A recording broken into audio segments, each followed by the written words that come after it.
일제 개방 밸브의 종류. 감압 개방식, 가압 개방식. 어디가 감압이 됐을 때, 감압 개방식부터 얘기하면 어디가 감압이 됐을 때, 잘 모르면 중간 챔버의 압력이 감압이 됐을 때, 항상 뭐 중간 챔버 많이 쓰잖아요. 또는 뭐 밸브 실린더 실이. 그래서 밸브 실린더 실이 또는 중간 챔버의 압력이 감압이 됐어요. 그러면 평상시는 어떻게 해야 될까요? 평상시에는 가압되어 있다가 어떨 때 감압이 될까요?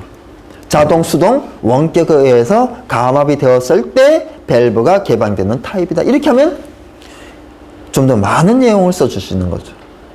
자동, 수동, 원격은 또 뭐다. 이렇게 써주면 더 길어지는 거죠. 평상시에는 어떻게 돼 있어야 돼요? 중간 챔버의 압력이 평상시에는 가압되어 있다가 자동, 수동, 원격에 의해서 감압이 되었을 때 동작하는 밸브다. 개방되는 밸브다. 일제 개방 밸브다. 그죠? 가압 개방식은 반대죠. 평상시에는 압력이 감압 상태다가, 즉 압력이 낮은 상태이다가 이렇게 표현해도 되겠죠. 압력이 높은 상태로 있다가, 그죠? 압력이 낮은 상태로 있다가 이런 표현도 맞겠죠. 자, 넘어가겠습니다. 압력 세팅이 있고 볼트 세팅이 있어요. 볼트 세팅 쪽에 보게 되면 위에 까만 그림이 보이죠. 이 그림은 감압 개방식이에요. 감압 개방식에 대해서 좀 더 이해를 해보면요. 여기에, 얘는 여기가 핵심적인 부분이에요. 여기에 압이 있으면 밸브는 닫혀 있고, 압이 떨어지면 밸브는 열린다고요. 그러면 여기에 있는 이 밸브는 하나만 그렸는데 밸브를 또 그렸어요. 하나는 솔레노이드 밸브고 하나는 수동 개방 밸브예요. 뭐 수동 개방 밸브, 수동 기동 밸브. 명칭이 여러 가지예요. 수동 개방 밸브, 수동 기동 밸브. 같은 말입니다. 이 밸브를 열었어요. 이 밸브를 열었어요. 압력이 떨어지겠죠? 그럼 밸브가 열리는 거예요. 밸브가 열렸어요. 밸브를 복구시킬 때는 어떻게 해요? 세팅할 때는 당연히 이 밸브 폐쇄하고 여기 압력을 가득 채워놔야 되잖아요. 그래서 압력을 이렇게 가득 채워놔요. 그래서 압력이 여기에도 가고 여기에도 가요. 어디가 힘이 더 세요? 압력은 여기에서 출발해서 압력은 똑같은데 면적이 어때요? 면적이 여기는 좁고 여기는 넓잖아요. 힘이 어디가 셀까요? F는 PA인데 압력은 같은데 면적이 커요. 당연히 힘이 크죠. 그죠? 그래서 그냥 밸브 막고 이 밸브 열면 그냥 자동적으로 가서 그냥 세팅이 되는 게 압력 세팅이에요. 근데 나는 시간도 많으니까 좀 확실하게 하고 싶다. 그러면 이 볼트를, 조절 볼트를 내려요. 강제로 내리면 얘가 강제로 닫히잖아요. 그 상태에서 압력을 공급하고 볼트를 다시 올려요. 이게 볼트 세팅이에요. 압력 세팅이 좀 잘 안 될 수 있다. 볼트 세팅은 확실하다. 그쵸? 그리고 하나만 더 보면요. 우리가 여기에 SV가 아니고요. SV가 아니고 여기에 쭉 해가지고 폐쇄형 스프링클러 헤드를 써요. 소화용이 아니고 감지용으로요. 여기 이 배관 이거에 연결되는 거는 밸브 개방용이에요. 이쪽에 연결된 게 뭐예요? 이쪽에 연결된 게. 이 배관에 연결된 거. 이게 소화용이에요. 소화용. 그래서 포소화 설비에 보게 되면 포 헤드가 여기에 일제형 밸브에서 쭉 가서 포 헤드가 설치가 되고 여기에 감지기 또는 폐쇄형 스프링클러 헤드, 즉 감지용 헤드를 설치할 수 있죠. 20제곱미터마다 하나, 20제곱미터 이하, 5m 이하, 79도씨 미만. 그죠? 그런 수치 있는 거 있죠.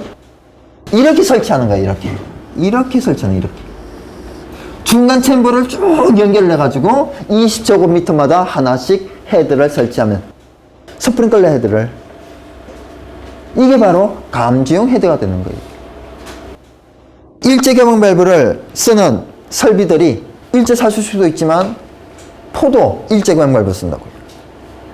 밸브에 대해서 모든 것을 저한테서 다 해결할 수는 없어요. 만약에 그렇다고 한다면 밸브만 한 3, 4일 이렇게 강의를 해야 될걸요. 제가 옛날에 수집할 때는 100페이지인데 그때에 비해서 밸브 개수가 한 3배 많아졌어요. 그럼 100페이지가 아니고 이제 한 300페이지가 돼. 다 모아보면 감당을 못할 정도가 된 거예요. 근데 지금 밸브가 많이 나오는 추세가 아니고 많이 안 나오는 추세잖아요.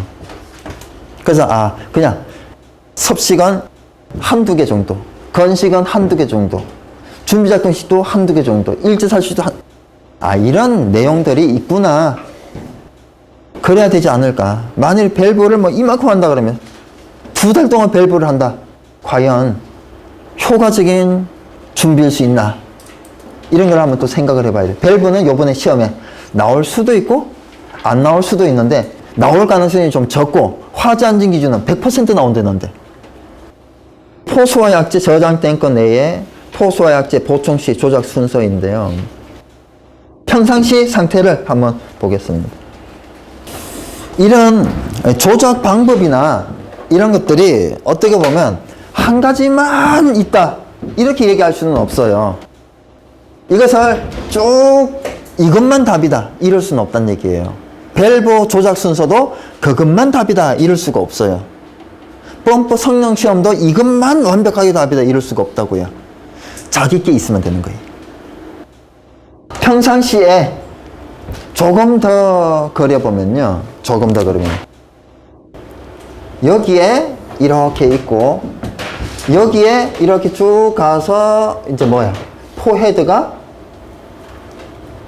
설치되겠죠. 또 이렇게 연결이 되고 여기 물배관이에요. 물배. 자, 여기 어떻게 돼 있어요? 폐쇄되어 있고 요거는 뭐냐?